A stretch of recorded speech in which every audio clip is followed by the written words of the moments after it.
welcome, and thank you so much for choosing to stop by today's Clash of Clans episode. I am Galadon, and you are my fellow fans of Clash of Clans. All right, so today's episode is one of those ones where you've just got to see this. Like, I feel bad for the people that are not tuning in to see this action, because if you watch enough Clash of Clans attacks, eventually you're going to see everything, and you're going to see some crazy stuff today. Now we're fast forwarding through the first attack to get to the point where it's really kind of exciting and interesting.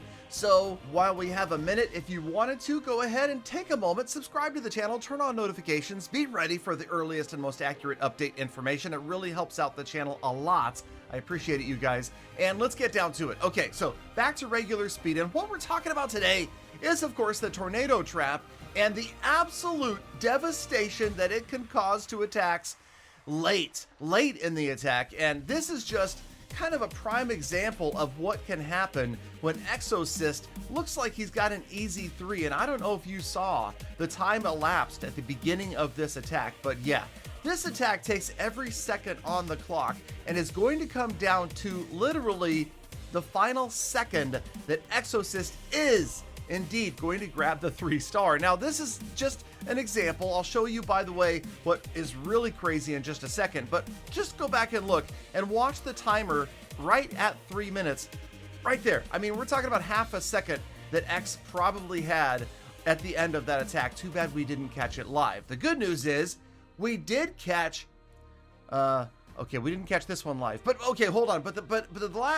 I promise you, the last attack of the day is done live. But this one right here, okay, this one right here is your host Galadon's base, and it is my self-designed Legend League base, which, by the way, I'll admit has been proven to be trash at 5,400 trophies or above.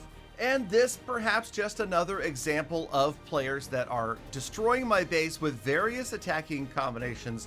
But again, what's going to come down to is the end of this attack and the fateful tornado trap. And a lot of players, including myself, don't give enough credit to bombs, traps, and mines sometimes. Many of us have the impression that, you know, Town Hall 9, it's more important. Once you get above that, it doesn't really matter that much. But the professional top Legend League and War players will tell you that it can make or break any attack if you get those bombs, traps, and mines placed in the right spot, and specifically with the clear dominance of air attacking right now, the tornado trap can just annihilate groups of balloons. Now, in this particular attack, it's not going to be an air unit that's going to be affected, but just notice that, yes, we've got a relatively slow ground army. The balloons, the witches, the bowlers, I think the bowlers are actually gone. You got a couple of heroes left there in the core, but yes, things are going well for that player there against my base. So yeah, it doesn't look great right now, but as you can see, there's just this one centralized group of units. They're not kind of spread out. He doesn't have a lot of cleanup troops. So this often does lead to time being a factor, okay? And that is a big hint as to what's just about to happen.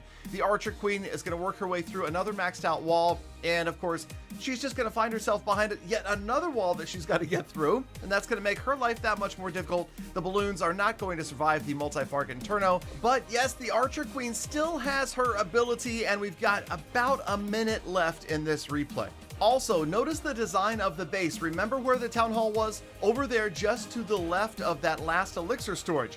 And yes, pretty much everybody is putting their tornado traps either in the core or next to the town hall. Mine happens to be next to the town hall. So what do you think? This could easily, by the way, have been one of those 99 or 100 you make the call episodes. We're going to get it down to the final seconds. And yes, notice on the far left of your screen, it is a tiny little spell factory sitting there hiding in the shadow scenery. And now with 30 seconds left, 6 buildings remain. It is up to the Archer Queen and the Archer Queen alone to get through these final buildings. Oh, okay, fine. She's got a couple of archers, whatever. But here we go. It's getting close. The final 2 buildings are left. It is a Tesla and the Spell Factory down to 1 building, 99%.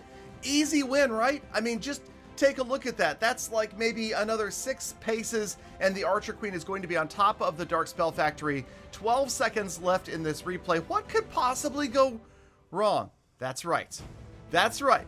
Galadon's 35 billion IQ tornado trap has saved the 3-star, and we actually survived this with a 99% defense. And, you know, if you're in Legend League, it is a huge 8 trophies right there as you push higher and higher. We're definitely hitting 7,000 or 8,000 trophies this season. Okay, so here we go. The final attack of the day. And yes, this one was done live. And yes, it is Galadon in Upper Legend League. And I call it Upper. You can call it whatever you want. With Queen Charge Hybrid. And yes, you guessed it, it's going to come down to the final seconds of this attack as well. So is it instant karma for Galadon, who just saved 8 beautiful trophies with the absolute ideal tornado trap triggering? That was, I don't know, I love that stuff. That is fun, and that's the thing. I mean, here we are. I've been playing this game for 9 years, and it's still a blast. It's still fun. I don't know, maybe it's partially because I have 20 different accounts that I play on, but then again, I don't play on all of them that often. But okay, I'm digressing.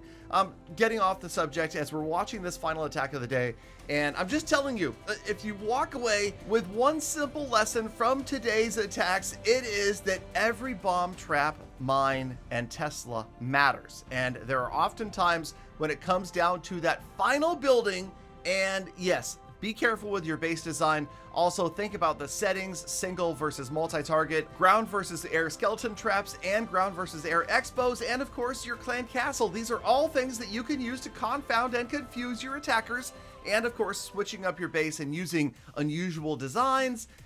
Okay, that one doesn't always work, as proven by my own Legend League based videos. But okay, so let's get into the attack, which has gone, I would say, pretty well. I mean, we've finally got the Archer Queen to turn the corner. You saw it. She went back, got the town hall. The healers are still alive, and everybody is working their way in this kind of counterclockwise motion through the rest of the base.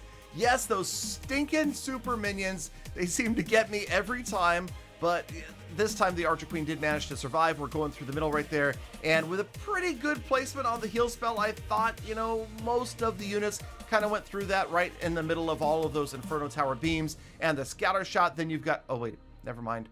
Most of them didn't. See, okay, that's the thing. This happens to me so often. I will put a heal down because I see a big group of units, and it's the barbarians' ability units rather than the hog riders and the miners. So don't do as I do. Do as I say. Pay close attention. Don't heal your barbarians. Heal your hogs and your miners. All right, so here we go. Final 30 seconds in this attack. We know it's getting close. This was conducted live. Notice the multi-target Inferno on the bottom left-hand side. And watch as we close in with a ton of units. I mean, this is full overkill as far as how many units are alive right now. And notice that the Royal Champion is going to turn around as soon as she destroys this mortar. She's going to turn around and run right to that multi-target Inferno and be the first unit there. And of course, wipe it out in plenty of time.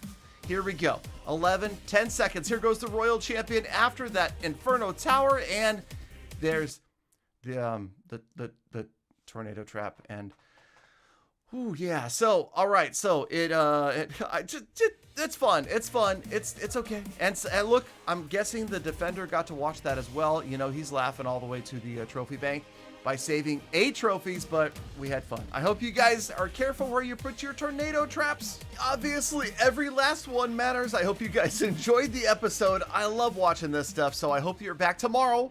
And yes, you're the true hashtag Galafam. I was kind of backwards there, but you're the true hashtag Galafam. Love, think about it, appreciate every single one of you, every single day. Get out there, make the best of it. See you, make one thing, be kind of the people. I will supply. See you back here again tomorrow for more full attacks. There you go.